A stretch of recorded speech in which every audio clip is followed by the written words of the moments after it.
ಅಮೆರಿಕದ real estate ಜಗತ್ತಿನಲ್ಲಿ ಇದೀಗ ಭಾರತೀಯ ಮೂಲದ ಹೆಸರೊಂದು ಓಡಾಡ್ತಾ ಇದೆ. ಅದು ಅಲ್ಲಿನ ಪ್ರಮುಖ ರಿಯಲ್ ಎಸ್ಟೇಟ್ ಕಂಪನಿಯನ್ನ ಮುನ್ನಡೆಸ್ತಾ ಇರುವ ಭಾರತೀಯ ಮೂಲದ ಮುಖ್ಯ ಕಾರ್ಯನಿರ್ವಹಣಾಧಿಕಾರಿ ಶಂಖಮಿತ್ರ ಅವರದ್ದು. ಪ್ರಸ್ತುತ ಅವರು ವಿಶ್ವದಲ್ಲೇ ಅತಿ ಹೆಚ್ಚು ಸಂಭಾವನೆ ಪಡೆಯುವ ಕಾರ್ಪೊರೇಟ್ ನಾಯಕರಲ್ಲಿ ಒಬ್ಬರಾಗಿ ಹೊರಹೊಮ್ಮಿದ್ದಾರೆ.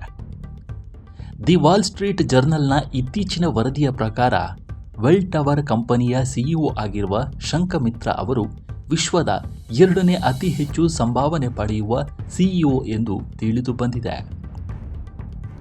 2025ರ ಸಾಲಿನಲ್ಲಿ ಶಂಖಮಿತ್ರ ಅವರ ಒಟ್ಟು ಸಂಭಾವನೆ ಪ್ಯಾಕೇಜ್ $821 ಮಿಲಿಯನ್ ಅಮೆರಿಕನ್ ಡಾಲರ್. ಇದನ್ನು ಭಾರತೀಯ ರೂಪಾಯಿಗಳಿಗೆ ವಿನಿಮಯ ಮಾಡಿಕೊಂಡಲ್ಲಿ ಅಂದಾಜು 7,061 ಕೋಟಿ ಆಗಲಿದೆ. ಈ ಪಟ್ಟಿಯಲ್ಲಿ ಟೆಸ್ಲಾ ಮುಖ್ಯಸ್ಥ ಎಲಾನ್ ಮಸ್ಕ್ $158 ಬಿಲಿಯನ್ ಸ್ಥಾನವನ್ನು ಇದ್ದಾರೆ. ಅವರ ಬಳಿಕ ಶಂಖಮಿತ್ರ 2ನೇ ಸ್ಥಾನದಲ್ಲಿದ್ದಾರೆ. ಶಂಖಮಿತ್ರ ನೇತೃತ್ವದ ವೆಲ್ ಟವರ್ ಕಂಪನಿಯು ಹಿರಿಯ ನಾಗರಿಕರ ವಸತಿ ಮತ್ತು ಆರೋಗ್ಯ ರಕ್ಷಣಾ ಮೂಲಸೌಕರ್ಯಗಳ ಮೇಲಿನ ರಿಯಲ್ ಎಸ್ಟೇಟ್ ಹೂಡಿಕೆಯ ಸಂಸ್ಥೆಯಾಗಿದೆ. ಶಂಖಮಿತ್ರ ಅವರ ಯಶಸ್ಸಿನ ಪಯಣ ಆರಂಭವಾಗಿದ್ದು ಭಾರತದಿಂದಲೇ.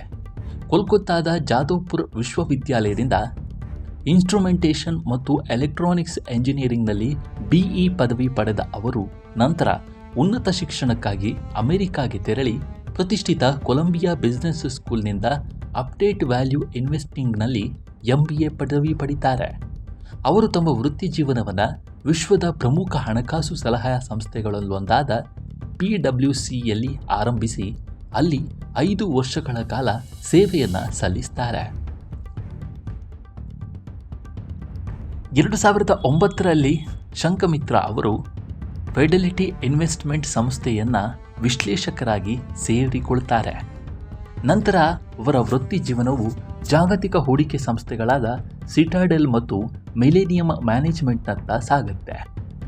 ಅಲ್ಲಿ ಅವರು ರಿಯಲ್ ಎಸ್ಟೇಟ್ ಸೆಕ್ಯುರಿಟೀಸ್ ಮತ್ತು ಪೋರ್ಟ್ಫೋಲಿಯೋ ಮ್ಯಾನೇಜ್ಮೆಂಟ್ನಲ್ಲಿ ಪರಿಣತಿಯನ್ನು ಪಡೀತಾರೆ. ಇದು ರಿಯಲ್ ಎಸ್ಟೇಟ್ ವಲಯದಲ್ಲಿ ಅವರನ್ನು ಒಬ್ಬ ನುರಿತ ಹೂಡಿಕೆದಾರ ಮತ್ತು ಕಾರ್ಯತಂತ್ರ ನಿಪುಣನನ್ನಾಗಿ ಗುರುತಿಸುವಂತೆ ಮಾಡುತ್ತೆ. ಸದ್ಯ ಅವರು ವೆಲ್ ಟವರ್ ಕಂಪನಿಯ ಸಿಇಒ ಆಗಿದ್ದು ವಿಶ್ವದಲ್ಲೇ 2ನೇ ಅತಿ ಹೆಚ್ಚು ಸಂಭಾವನೆ ಪಡೆಯುವ ಸಿಇಒ ಎಂಬ ಖ್ಯಾತಿಗೆ ಪಾತ್ರರಾಗಿದ್ದಾರೆ. ಶಂಖಮಿತ್ರ ಅವರ ಈ ಸಕ್ಸಸ್ ಸ್ಟೋರಿ ಬಗ್ಗೆ ಏನಂತೀರಿ ಅನ್ನೋದನ್ನು ಕಾಮೆಂಟ್ ಮೂಲಕ ತಿಳಿಸಿ. ನಮ್ಮ ಈ ವಿಡಿಯೋ ಇಷ್ಟವಾದರೆ ಲೈಕ್ ಮಾಡಿ, ಶೇರ್ ಮಾಡಿ ಮತ್ತು ನಮ್ಮ NCIB ಚಾನಲನ್ನು ಈ ಕೂಡಲೇ ಸಬ್ಸ್ಕ್ರೈಬ್ ಮಾಡಿ. ಮುಂದಿನ ವಿಡಿಯೋದಲ್ಲಿ ಸಿಗೋಣ. ನಮಸ್ಕಾರ.